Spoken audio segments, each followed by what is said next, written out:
Здравствуйте, дорогие туркменистанцы, салам, хорматлы ватандашлар. Вот уже 2 недели Фархада нет.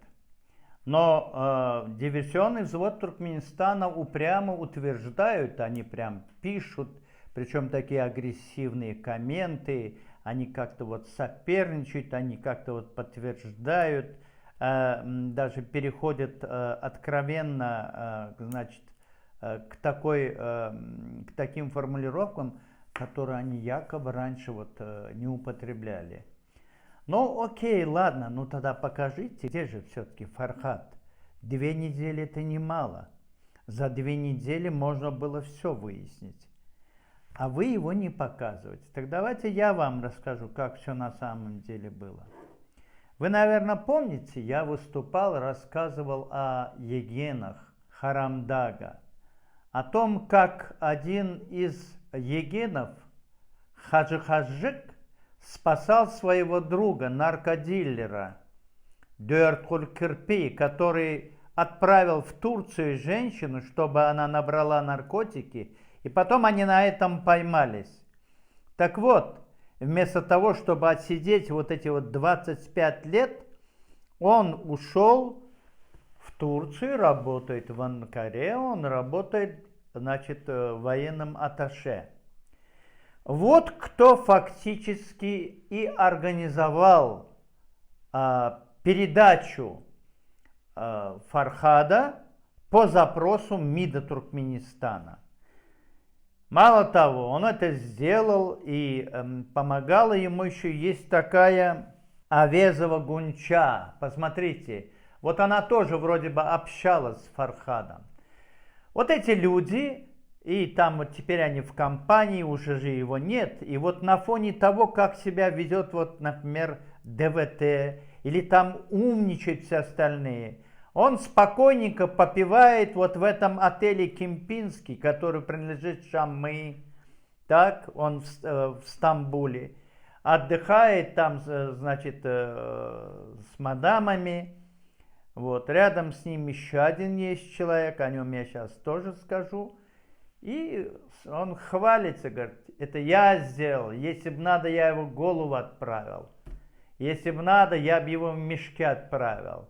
Но ты его отправил, теперь мы знаем, что это ты сделал.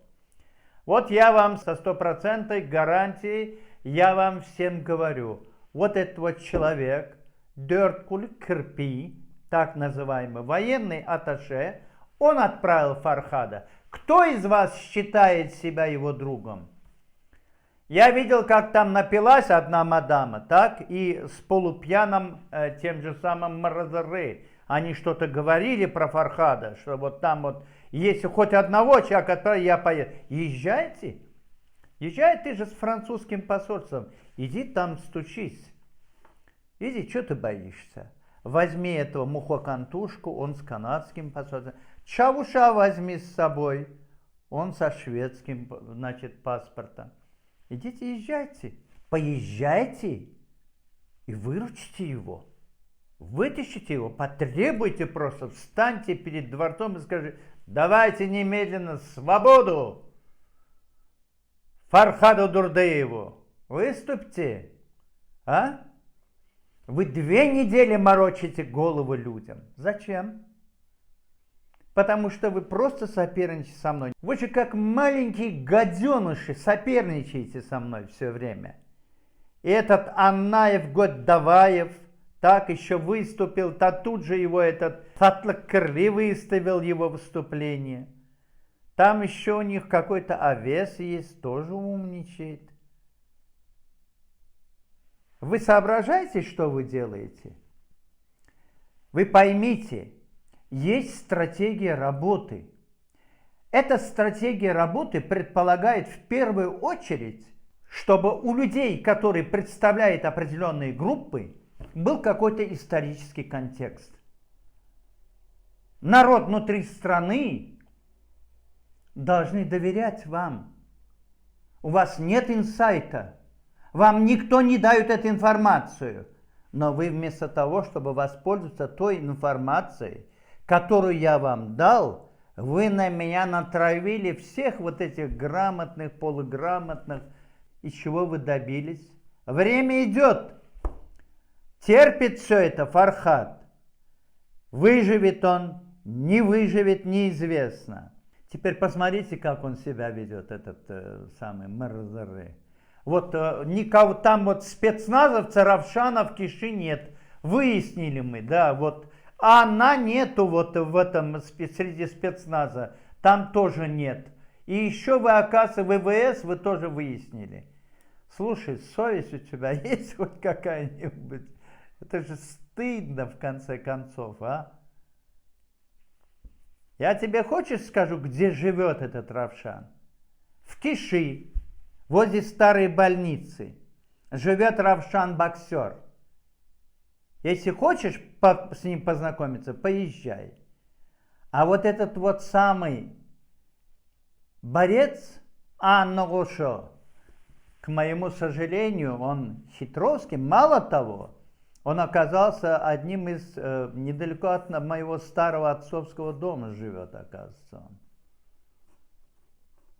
Как это их нету? Они есть, это они его убивали. Они применяли к нему насилие. А ты кого хочешь назвать?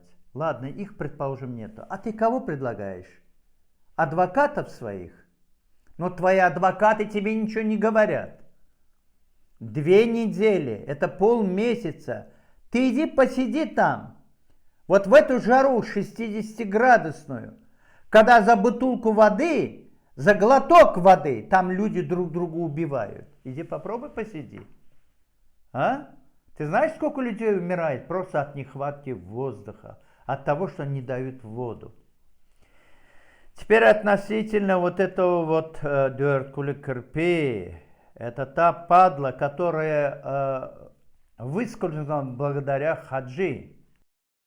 Этот Сердар-засранец думает, что это он назначает людей. Ты никого не назначаешь. Назначил его Хаджи. И ты никуда не делся. И вот он работает. И он делает вид, что вот он такой вот оказался полезный. Да, он Фархада отправил. А ты в курсе, что когда твой отец поехал в Турцию, вот после землетрясения, он пришел, вот этот вот самый Дёркуль Кирпи, со своим другом, я сейчас скажу, как его друг-то, этот Сейтнур Азизов. Слышал о таком? Засранец. Это человек, который разыскивается в Туркменистане по экономическим преступлениям. Ты не знаешь, где его найти? А его прячет этот человек. Потому что он с министром МНБ Атагараевым Назаром, он прям влепший друг. И он теперь там хозяин жизни. Он в этом отеле Кемпинский, он там устроил, вообще блудни устроил. Когда твой отец приехал, он пришел в университет Анкары. Они выбрали 2 девчонок-туркменок, молодых девчоночек. Сказали, нужно будет подарить букеты цветов. Вот приезжает, значит, Яшули. Как вы думаете, что он с ними сделал? Он утащил их вместе с этим вот Сейтнуром вот в этот отель Кемпинский, который принадлежит Шампмы. Так? И они всю ночь насиловали их. Им некуда было деваться, этим девчонкам. Они, видимо, рассказали своим подругам-турчанкам, и они по этому поводу рассказывали. У тебя на глазах люди, которые работают в твоих ведомствах, позволяют такое, что ни один преступник не позволяет. А? Фархада выкрал, ты ему за это разрешаешь или нет? Ты в курсе, что вот этот вот самый преступник там находится? Если ты не знаешь, где находится этот отель Кемпинский, я тебе сейчас скажу. Этот отель Кемпинский находится в Истамбуле, в Араб Меридиан Сите, Аташ-Шехир, Истамбул. Вот где находится этот отель Кемпинский. Вот там были изнасилованы эти 2 девчонки, которые обучались в университете Анкары, 2 туркменки. И вот там вместе с ними гуляют вот эти мадамы, которая, собственно говоря, выходила на Фархада. Это Гунча, Авезова Гунча, это она с ним связывалась. Фархад, к сожалению, он был такой вот закомплексованный. И вот если такие вот симпатичные девчонки, он, конечно, мог клюнуть. Но вот на этом его поймали, и они его, значит, передали в Туркменистан. Что с ним дальше было и как поступали, я вам рассказывал, поэтому повторять не буду.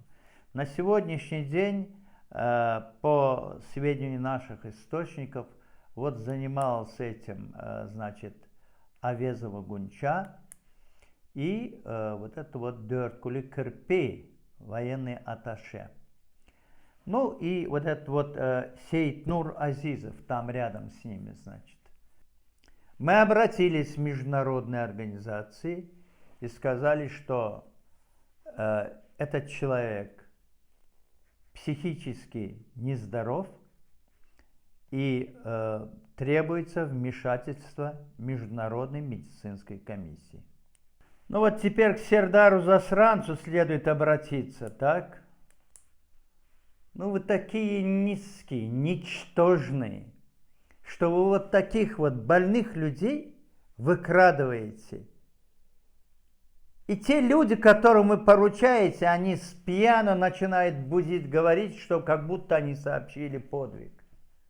Ты, во-первых, обязан предоставить ему медицинское обслуживание.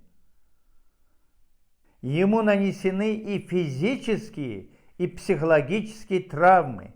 Он нуждается в медицинской помощи. И вы обязаны ее предоставить. Народ имеет право. Halkın hakkı var.